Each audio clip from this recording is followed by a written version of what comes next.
Hello, my name is Brandon Crisp. And I'm John Jark. And this is One-to-One Learning, the ultimate objective.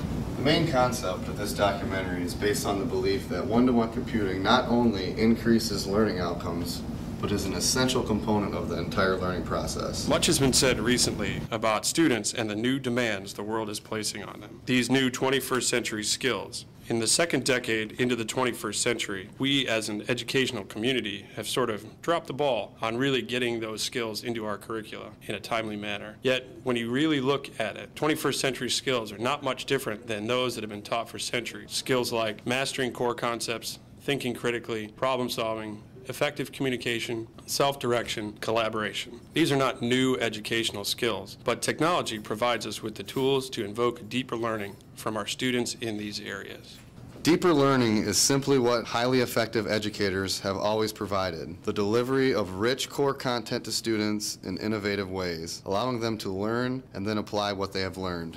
The biggest key here, of course, is access. In order for our students to see that their own learning is important, to see that their opportunities to learn are vast and precious, we all need to value it as well. We need to continue to show them that these skills are important and provide opportunity and access to projects that challenge these skills to emerge. With one-to-one access, teachers can innovate lessons to do things like shift the focus of assessments. No longer will we always need to think about using a paper and a pencil as a way to assess student achievement. These are awesome times and are exciting times to be in technology and in education. Teachers who are set in their ways or resistant to do things differently have to realize that student learning is a balance between engaging activity and practical learning to support engagement. Seasoned teachers in traditional methods must move forward and change. Innovators must also recognize and support traditional teaching methods in their classroom where appropriate to ensure the best possible learning environments for all. The ultimate objective is that we recognize that we have an unprecedented opportunity that we cannot ignore to create extraordinary diversity in educational opportunities for young people. And yet, along with opportunity comes obligation. We must be ambitious in seeking what technology makes possible. We must first realize that each of us must be active, engaged, passionate learners as well. Recognizing that learning is as natural and important as eating and breathing, we must eat, we must breathe, we must learn.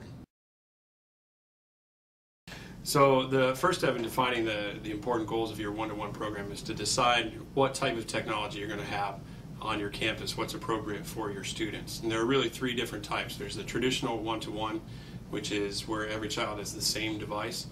There's a one-to-one where there's a limited number of devices, combination of maybe Mac, PC, or iPad, or tablet. And then a bring your own technology, which is where the students bring whatever technology they're comfortable with bringing to campus, stuff that they're good at, stuff that they're confident in using. But in any good one-to-one program, the real two key components are funding and infrastructure. And number one, you have to make sure that you have a good wireless infrastructure on your campus. Without it, it kind of nullifies any effectiveness of the program. And secondly, you need to make sure that you have the funding, not only to support the technology for teachers, but also for students who maybe can't afford it on their own. So the second step in defining your one-to-one program is figuring out an appropriate role for technology in your classroom. So the biggest problem we face today is that many of our students who are digital natives are being taught by digital immigrants. Teachers today need to learn to speak the technology language in order to properly educate their students. This definitely represents a pretty major shift from an idea of technology as a tool to learning as a right. First, we need to get rid of as many obstacles as possible, whether that be funding or structured scheduling of the school day or the divisions of subjects, arbitrary separations of learners by age, or any other resource allocations we might need to do professionally. There are many assumptions that schools make about students, that students would have access to technology or that they would know how to use all these tools effectively. Professional development is critical to any solid one-to-one program. If we don't properly train our teachers, they can't properly teach our students.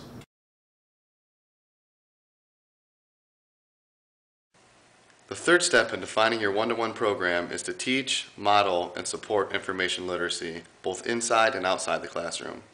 Inside the classroom, teachers need to model good technology etiquette by supporting the school's AUP or acceptable use policy. The policy will cover technology usage, terms and conditions, practices for the district Wi-Fi and network, the internet, and personal technology, such as iPods, smartphones, e-readers, and all mobile technology devices. Outside the classroom, educators must promote sustainability, which includes involving administrators and teachers in professional development, mentoring programs, and leadership teams. To help sustain the one-to-one program, educators will need to focus on curriculum, learning, and students, not the technology alone. Lastly, we must remember that educators have to continue to evolve, adapt, and learn modern pedagogies. Thank you for watching.